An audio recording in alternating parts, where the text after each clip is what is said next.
First of all good morning to all of you. आज का जो हमारा विषय है वो है वन के प्रकार एवं वन संसाधनों को प्रभावित करने वाले कारक, या आप कह सकते हैं type of forest and factors that effect to forest resource. ये हमारे chapter number 4 utilisation and conservation of natural resource के अंतर्गत आता है और हिंदी में हमारे चैप्टर का नाम है प्राकृतिक संसाधनों का उपयोग एवं संरक्षण। तो आज का जो हमारा विषय है उसको शुरू करते हैं। सबसे पहले हम देख लेते हैं संसाधनों को कितने भागों में विभाजित किया जा सकता है। जो प्राकृतिक संसाधन है उनको मुख्य रूप से दो भागों में बांटा जा सकता है। नंबर 1 जैविक संसाधन, दूसरा है अजैव संसाधन। जैविक संसाधन जैसा कि आप नाम से समझ सकते हैं इसमें जीव तत्व विद्यमान होता है, या आप इसको लिविंग रिसोर्स भी कह सकते हैं।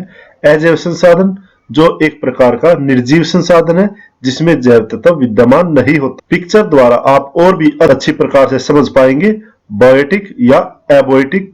बायोटिक को आप लिविंग थिंग्स कह सकते हैं जैसे कि प्लांट, एनिमल, बैक्टीरिया, फंगस और प्रोटोटिस्ट। ये हमारे बायोटिक या जैव संसाधन के ही उदाहरण है। नॉन लिविंग थिंग्स जैसे कि water, soil, air, mineral, light, ये हमारे अजैव संसाधन के एग्जाम्पल है। जैव संसाधन, जैव संसाधन का जो अर्थ है वो है प्राकृतिक पदार्थ, वे सभी उपयोगी तत्व जिनमें जीव तत्व पाया जाता है, या आप कह सकते हैं सभी सजीव तत्व जैसे कि पशु, पक्षी, वनों से प्राप्त उत्पाद, फसलें, मत्स्य अर्थात मछलियां, समुद्री जीव अर्थात समुद्र में रहने वाले सभी प्रकार के जीव जंतु तथा मनुष्य, ये सभी जैव संसाधन के ही उदाहरण है।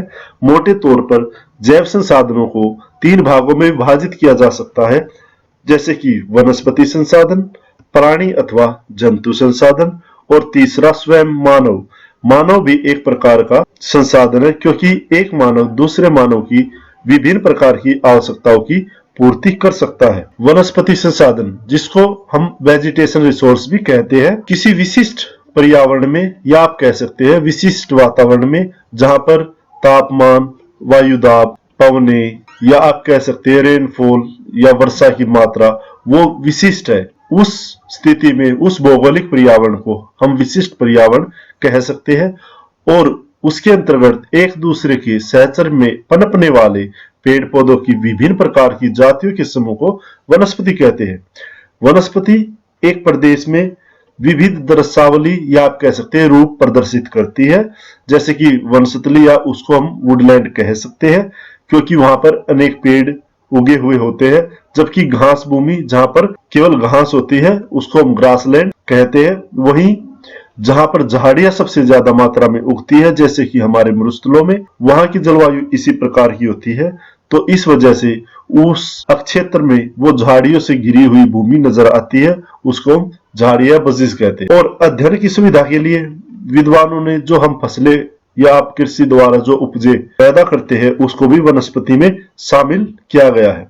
यहाँ पर तस्वीर में आप समझ सकते हैं वनीय क्षेत्र कौन से है, ग्रासलैंड कौन से है और हमारी बजिस या झाड़ी से अटी हुई भूमि किस प्रकार की होती है। इसके बाद है वन संसाधन या फॉरेस्ट रिसोर्स। प्राकृतिक रूप से स्वतः ही उगने वाले पेड़ पौधे अर्थात स्वतः उगने से ही हमारा अभिप्राय है जिसके उगने में मनुष्य का किसी भी प्रकार का कोई सहयोग नहीं है, उन पेड़ों के समूह को या घास के संघन आवरण को वन कहते हैं। अपनी अत्यधिक आर्थिक एवं पर्यावरणीय उपयोगिता के कारण वनों को हरा सोना भी कहा जाता है और इनको पृथ्वी के फेफड़े या आप ग्रीन लंग्स भी कहकर संबोधित करें तो भी कोई गलत नहीं होगा, क्योंकि जिस प्रकार मनुष्य सांस लेता है उसी प्रकार पेड़ों के माध्यम से पृथ्वी भी सांस लेती है, क्योंकि ये हमारे वातावरण से कार्बन डाइऑक्साइड गैस को एब्जॉर्ब करती है और उसकी विपरीत वो ऑक्सीजन को हमारे वातावरण में छोड़ देती है, जिससे हमारे वातावरण में ऑक्सीजन और दूसरी गैसों का बैलेंस बना रहता है। वन संसाधनों को प्रभावित करने वाले कारकों को समझेंगे। Factor that effect to forest resource, वो कौन कौन से कारक है जो वन्य संसाधनों को प्रभावित करते हैं। अनेक भागों में एक जैसी प्राकृतिक वनस्पति नहीं पाई जाती, अर्थात अनेक प्रकार के पेड़ पौधे विभिन्न क्षेत्रों में पाए जाते हैं।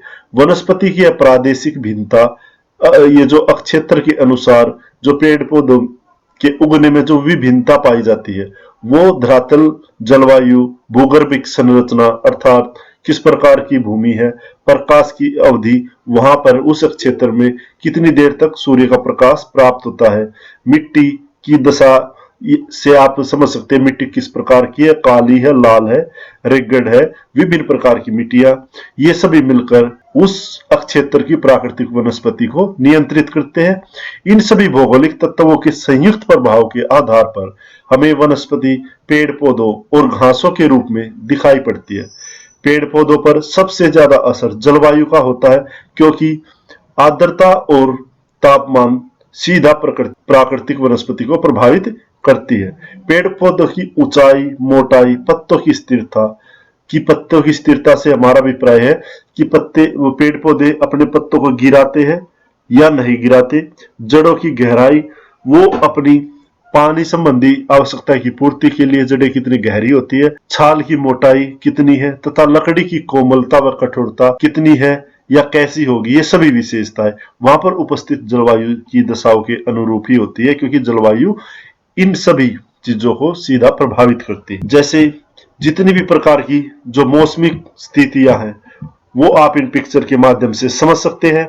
आर्द्रता और तापमान एक बहुत ही महत्वपूर्ण जो फैक्टर है जो हमारे वन संसाधनों को प्रभावित करते हैं क्योंकि इन्हीं के अनुसार वनस्पति लंबी, छोटी, सदाबहार, पतझड़ी, संघन, विरल, कोमल तथा कंटीली होती है।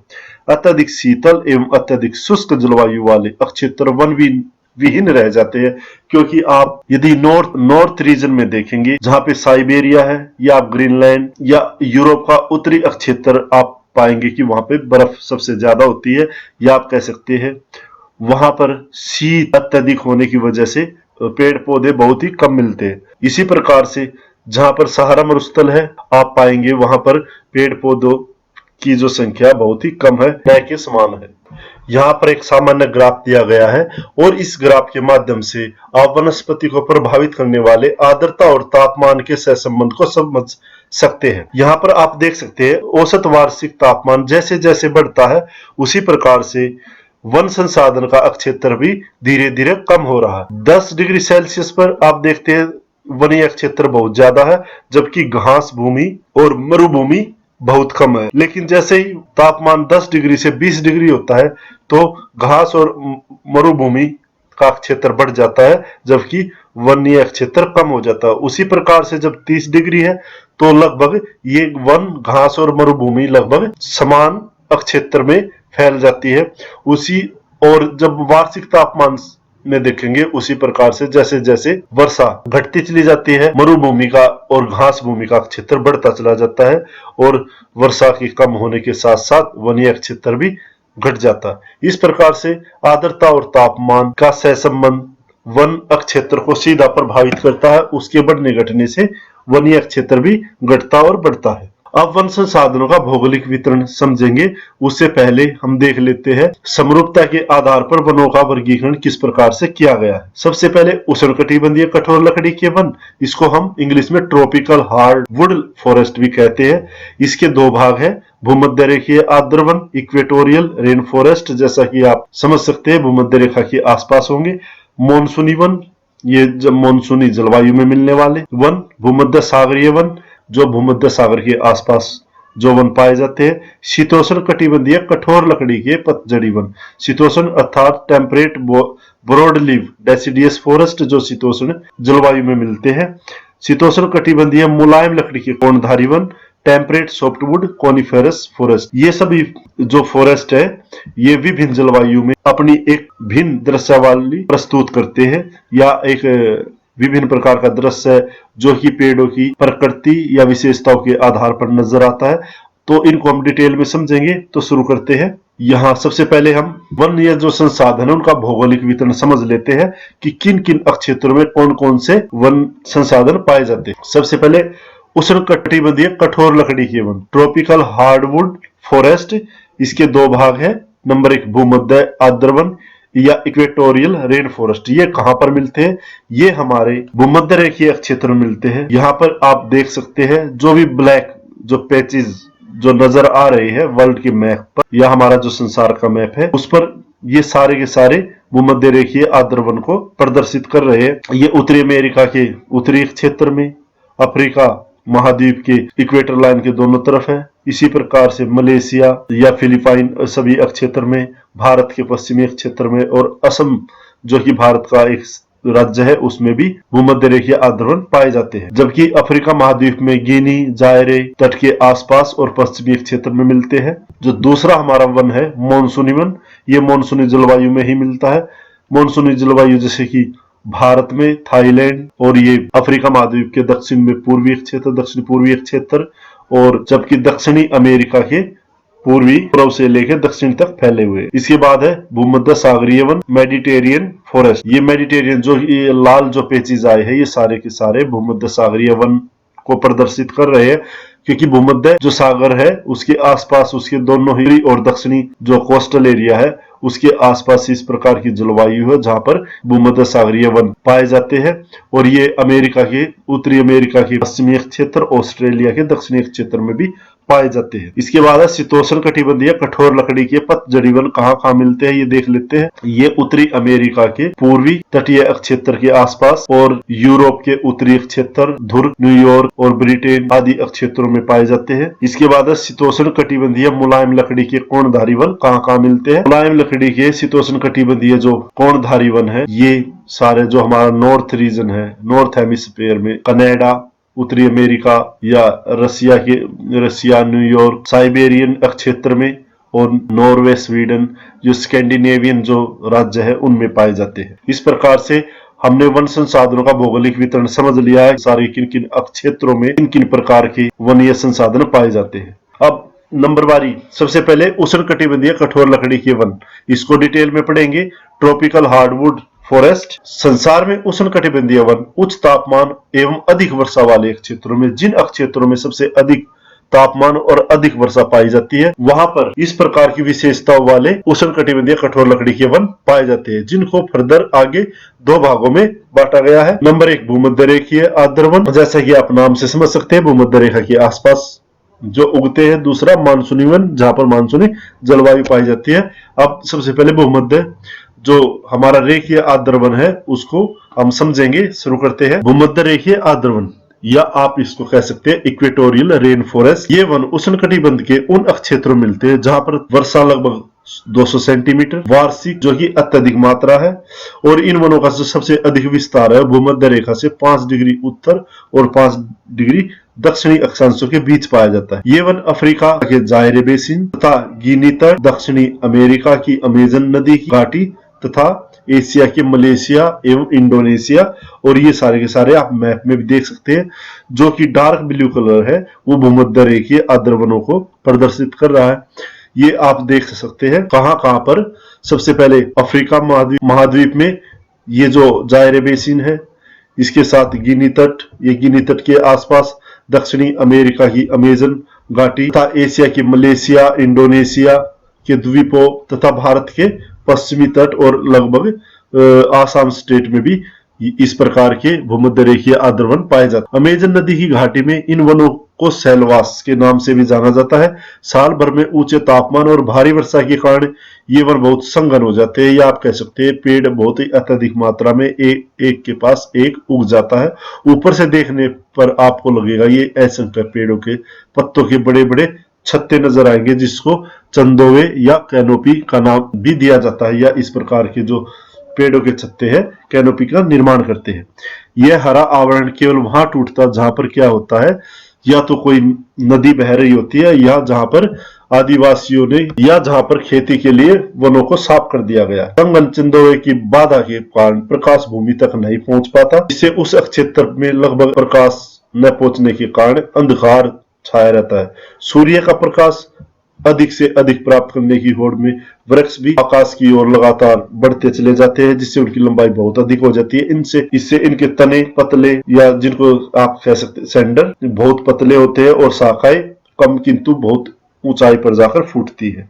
आपको बिल्कुल पाइप की तरह बड़े बड़े वृक्ष या उनके पतले पतले तने नजर आएंगे, और जिनकी ऊंचाई बहुत अधिक होती है। ऊंचाई के हिसाब से इन वनों को 3 सत्रों में बांटा जा सकता है। जो भी वृक्ष होते हैं उनकी ऊंचाई के आधार पर सबसे ऊंचे वृक्ष जिनको 60 मीटर, उसके बाद 20 मीटर, उसके बाद 10 मीटर। इस प्रकार से इन वृक्षों को लगभग 3 जो सत्र है उनमें बांटा जा सकता है और सबसे जो लंबे जो वृक्ष है वो लगभग 60 मीटर तक बढ़ जाते हैं। यद्यपि भूतल पर घास नहीं उग पाती, फिर भी पेड़ों के जो तने हैं उनके साथ साथ अनेक प्रकार की लंबी अमर लताएं, रंग बिरंगे फूलों के विचित्र पौधे तथा अनेक परजीवी या जो कि पैरासाइट होते हैं पादप रस्सियों का पेड़ों से झूलते नजर आते हैं। अनेक परजीवी पादप रस्सियां पेड़ों से झूलती नजर आएंगी। बड़ी पत्ती वाले ये वन सदा हरे भरे दिखाई देते हैं क्योंकि यहाँ विभिन्न प्रकार की जाति के वृक्ष होने की कारण उनकी जो पत्तियां गिराने का समय है वो अलग अलग होता है, जिसकी वजह से ये हमेशा हरे भरे ही नजर आते हैं।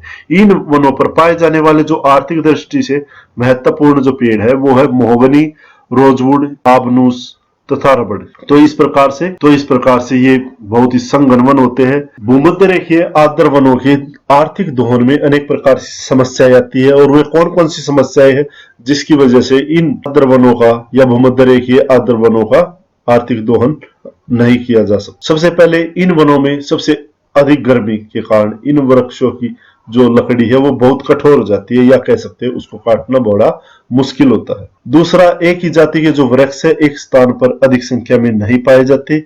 जैसा कि प्रोफेसर रसेल ने भी कहा, इन वनों में 100 वर्ग गज में जितने वृक्ष मिलते हैं उतने प्रकार के वृक्ष कनाडा के वनों में केवल 100 वर्ग मील में पाए जाते। अर्थात एक ही जाति के वृक्ष यदि आपको चाहिए अधिक मात्रा में, उसके लिए आपको बहुत बड़े क्षेत्र में घूमना पड़ेगा और जो कि बहुत हमारे लिए कठिन होगा। सड़क व रेल मार्गों की अनुपस्थिति और अंधेरा, कीचड़, पहुंच की दिक्कत इत्यादि समस्याएं लकड़ी को वनों से बाहर निकाल कर लाना भी लगभग असंभव है क्योंकि इन संघन वनों के कारण और तापमान और वर्षा की अधिकता के कारण यहाँ पर किसी प्रकार के सड़क मार्ग या रेल मार्ग का निर्माण नहीं हो पाया है, जिससे इनमें हमेशा अंधेरा, कीचड़ और वहां तक पे पहुंचने में बड़ी दिक्कत आती है, जिसकी वजह से इनका दोहन और भी मुश्किल हो जाता है। वनों के विषैले कीड़े मकोड़े, सांप तथा जहरीली मक्खियां जान जोखिम में डाल देती है क्योंकि यहाँ पर जितने भी कीट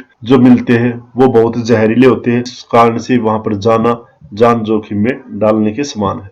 भारी गर्मी और नमी के कारण यहाँ कई अबूझ तथा जानलेवा बीमारियां भी फैलती है। अनेक प्रकार की बीमारियां आप कह सकते हैं इन जंगलों में फैल जाती है, जिसकी वजह से भी इनका दोहन करना बड़ा मुश्किल है। इसके बाद दूसरा जो हमारा उष्णकटिबंधीय कठोर लकड़ी के वनों में जो शामिल है वो है मानसूनी वन।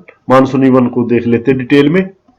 ये वन उष्णकटिबंध के उन क्षेत्रों में पाए जाते हैं जहां मानसूनी जलवायु पाई जाती है। मुख्यतः ये वन Bharat, Myanmar, Sri Lanka, Vietnam, Thailand, Laos, Cambodia, मध्य अमेरिका, पूर्वी ब्राजील तथा उत्तरी ऑस्ट्रेलिया में पाए जाते हैं। और इन सभी जो क्षेत्रों की स्थिति आप मैप में देख सकते हैं, जो भी लाइट ब्लू कलर है वो मानसूनी वनों को प्रदर्शित कर रहा है। मानसूनी जलवायु की यह विशेषता होती है कि इनमें वर्षा की मात्रा अपेक्षाकृत कम होती है, जो 100 से 200 सेंटीमीटर के मध्यस्थ होती है तथा वर्षा ऋतु की अवधि सीमित होती है। परिणाम स्वरूप मानसूनी जो वन है वो बहुत ही संघन होते हैं और न ही सदाबहार। परिणाम स्वरूप मानसूनी वन न तो ज्यादा संघन होते हैं और न ही ज्यादा सदाबहार। शुष्क ऋतु में जल की कमी के कारण इन वनों के वृक्ष अपने पत्ते गिरा देते हैं क्योंकि इनके लिए नमी की मात्रा बहुत कम हो जाती है। इसीलिए नमी को बचाए रखने के लिए, ताकि अधिक वाष्पीकरण ना हो, उसके कारण ये अपने पत्ते गिरा देते हैं। इसी कारण मानसूनी वनों को उष्णकटिबंधीय पतझड़ी वन भी कहा जाता है क्योंकि पत्ते ये अपने मौसम विशेष में गिरा देते हैं। इन वनों के वृक्षों की जो लकड़ी है वो कठोर होती है। इसी कारण इनका आर्थिक जो दृष्टि से दोहन, इन वनों के वृक्षों की जो लकड़ी है वो अधिक कठोर नहीं होती, जैसा कि उष्णकटिबंधीय कठोर लकड़ी के वनों में जो आर्द्र वन थे उनमें पाई जाती है। इसीलिए ये आर्थिक दृष्टि से बहुत बहुमूल्य हो जाते हैं क्योंकि इनका दोहन करना आसान होता है। मानसूनी प्रदेशों में वासित घनी जनसंख्या के कारण यहाँ लकड़ी की मांग बहुत ही अधिक है क्योंकि ये वन उन क्षेत्रों में पाए जाते हैं जहां पर जनसंख्या बहुत अधिक है, इसलिए लकड़ी की मांग भी अधिक होती है।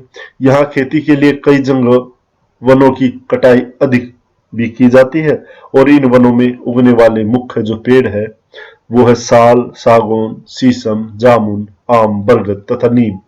अधिक वर्षा वाले मानसूनी प्रदेशों में मोहगनी, रबड़ या बांस, बैंत, सिनकोना तथा वह आबनूस के पेड़ भी उगे मिलते हैं। इस प्रकार से यहाँ पर जो पेड़ों की जो विभिन्नता वो भी अत्यधिक है और इनकी विभिन्नता के साथ साथ ये पेड़ अधिक मात्रा में मिलते हैं, इसीलिए इनका दोहन और भी अच्छी प्रकार से किया जा सकता है। दूसरा जो वनीय संसाधन है या वन वो है भूमध्य सागरीय वन, या आप कह सकते हैं मेडिटेरियन फॉरेस्ट। इन वनों को शीतोष्ण कटिबंधीय कठोर लकड़ी के चौड़ी पत्ती वाले शुष्क सदाबहार वन भी कहते हैं। ये वन उत्तरी गोलार्ध में 30 डिग्री से 40 डिग्री अक्षांशों के बीच, महाद्वीपों के पश्चिमी भागों में तथा दक्षिण गोलार्ध में 40 डिग्री अक्षांश से दूर दक्षिण तक पाए जाते हैं। भूमध्य सागर के तटीय क्षेत्रों में या इलाकों में अधिक पाए जाने के कारण इन वनों को भूमध्य सागरीय वन कहा जाता है, क्योंकि भूमध्य जो सागर है उसके जो कोस्टल एरिया है, जो तटीय क्षेत्र है, उत्तरी और दक्षिणी सभी क्षेत्रों में इस प्रकार के वन फैले हुए हैं। भूमध्य सागरीय जलवायु की यह विशेषता होती है कि इसमें ग्रीष्म ऋतु लंबी व शुष्क तथा शीत ऋतु आर्द्र होती है। सर्दियों में नमी के कारण इन वृक्षों पर पत्तियां बनी रहती है। गर्मी की शुष्कता से बचने के लिए इन वनों ने वातावरण के अनुसार अपने आप को ढाल लिया तथा अनेक विशेषताएं भी पैदा कर ली है। इन वृक्षों की जो जड़ें होती है वो बहुत मोटी और गहरी हो जाती है, जो अधिक गहराई से वृक्ष के लिए जो नमी है उसको चूस के लेके आती है। इनके तनों की जो मोटाई है और रोएदार चिकने पत्ते नमी को हवा में नहीं जाने देते। इनकी विशेषताओं के कारण ये वृक्ष गर्मियों में भी अपने पत्तों को झड़ने से बचाने में कामयाब रहते हैं। इसीलिए इन वनों को सदाबहार या शुष्क सदाबहार वन भी कहते हैं। अतः यह वन सारा साल सदाबहार बने रहते हैं। लेकिन विषम जलवायु ने इन वृक्षों की जो लकड़ी को है कठोर बना दिया है। इन वनों के जो मुख्य पेड़ है ओक, जैतून, अंजीर, पाइन, फर, साइप्रस, यूकेलिप्टस जिसे आप सफेदा भी कहते हैं, चेस्टनट, लॉरेल व वॉलनट, ये सारे के सारे पाए जाते हैं। सूर्य के प्रकाश की अधिकता के कारण इन वनों में अनेक रसदार फलों के वृक्ष भी पाए जाते हैं, जैसे कि नींबू है, नारियल, अंगूर, अनार, नाशपाती व सहतूत आदि सभी वृक्ष। नंबर 3 पे है शीतोष्ण कटिबंधीय कठोर लकड़ी के पतझड़ी वन या temperate broad leave deciduous forest. शीतोष्ण कटिबंधीय कठोर लकड़ी के जो पतझड़ी वन है वो 40 डिग्री से 60 डिग्री अक्षांशों के बीच यूरोप तुल्य जो जलवायु है उसमें पाए जाते हैं। इन वनों का जो विस्तार है मध्य एवं पश्चिमी यूरोप, मध्य अमेरिका, पूर्वी एशिया, जापान, कोरिया व चीन, पूर्वी संयुक्त राज्य अमेरिका व कनाडा के सेंट लॉरेंस तटीय प्रदेशों में पाया जाता है। इन प्रदेशों में जो ग्रीष्म ऋतु में जो साधारण गर्मी है, शीत ऋतु में कठोर सर्दी है जो 8 डिग्री से 30 डिग्री सेल्सियस तथा सारा साल अच्छी बारिश होने के कारण वृक्षों की जो लकड़ी है वो कठोर, मजबूत और टिकाऊ होती है, जिसकी वजह से ये आर्थिक रूप से भी बहुत ही उपयोगी है। कड़ी सर्दी से बचने के लिए इन वृक्षों के जो चौड़े पत्ते सर्दियों के आरंभ में ही झड़ जाते हैं। सर्दी से बचने के लिए इन वृक्षों के चौड़े पत्ते सर्दियों के आरंभ में ही झड़ जाते हैं, जिससे ये वन पूरी सर्दी पत्ती विहीन रहते हैं, या आप कह सकते हैं इन पर पत्ते नहीं होते। इन वृक्षों के जो मुख्य वृक्ष है ओक है, मैपिल है, बूच है, चेस्टनट है, अखरोट, पॉपुलर जो आप अपने आसपास खेतों में भी देख सकते हैं, पोर्टेड ही प्लांट है व एस इत्यादि। यहाँ की बहुमूल्य जो लकड़ी जो उपयोग है वो मकान बनाने में, फर्नीचर व जहाज बनाने के लिए किया जाता है। मध्य अक्षांशों की कुल अनुकूल जलवायु व जनसंख्या की तीव्र वृद्धि के कारण इन क्षेत्रों में कृषि और उद्योगों का भारी विकास हुआ। की जनसंख्या जिस गति से बढ़ी है, इसकी मांग भी बढ़ी है, उसी की वजह से इनका दोहन भी हुआ है। परिणाम स्वरूप इन वनों को अधिकतर साफ भी कर दिया। शीतोष्ण कटिबंधीय मुलायम लकड़ी के कोणधारी वन, या आप कह सकते हैं टेम्परेट सॉफ्टवुड कोनिफेरस फॉरेस्ट। शीतोष्ण कटिबंधीय मुलायम लकड़ी के कोणधारी वनों का नाम इन पर उगने वाले कोण के आकार के फल पर रखा गया है। एक प्रकार का जो फल इन पर उगता है जो कोणीय रूप का होता है, उसी के आकार के आधार पर इन वनों का नाम कोणधारी वन भी रखा गया है। इन वनों का जो विस्तार है उत्तरी अमेरिका और यूरेशिया के उत्तरी भागों में 50 डिग्री से 70 डिग्री अक्षांशों के बीच एक विस्तृत पेटी के रूप में पाया जाता है, या आप कह सकते हैं एक बेल्ट नुमा शेप में मिलता है। साइबेरिया में इन वनों को टेगा और इनके अतिरिक्त संसार की पर्वतीय जो ढाले हैं उनमें 1500 से 2000 मीटर की ऊंचाई पर ये वन, हिमालय में कश्मीर और यूरोप में आल्प्स पर्वतों की ढलानों पर ऐसे ही वृक्ष है। दक्षिणी गोलार्ध में इन वनों का विस्तार अत्यंत सीमित है। वहां ये वन केवल दक्षिणी चिली, ब्राजील के पठार, दक्षिणी अफ्रीका व न्यूजीलैंड में पाए जाते हैं। और इन सभी वनों की जो स्थिति आप यहाँ पर जो संसार का मैप है इसमें भी देख सकते हैं। इन वनों के जो वृक्ष है 30 मीटर या इससे अधिक लंबे व सीधे होते हैं। जल के अभाव में इन वनों की जो पत्तियां हैं पतली और नुकीली होती है। ऐसी पत्तियां वृक्ष से नमी का वाष्पीकरण कम होने देती है और हिमपात में बर्फ की मार से भी बचा लेती है। इसे पेड़ सुरक्षित रहते हैं और सारा साल इन पेड़ों से पत्तियां नहीं गिरती, जिससे ये सदाबहार बने रहते हैं। यहाँ मानचित्र में और अच्छी प्रकार से आप समझ सकते हैं। दूसरा, इन वनों का जो आर्थिक दृष्टि से जो महत्व है उसको समझेंगे। नंबर 1, ये मुलायम होने के कारण इनकी लकड़ी को काटना और ढोना बहुत आसान है। झाड़, झंखाड़ या आप कह सकते हैं किसी प्रकार की भी झाड़ियां न होने के कारण इन वनों में आवागमन आसान होता है, जिससे इनका व्यापारिक दोहन संभव हो पाया है।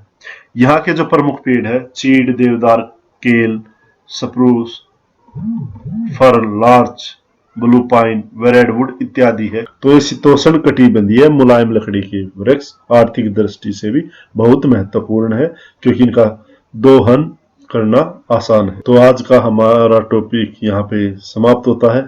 धन्यवाद।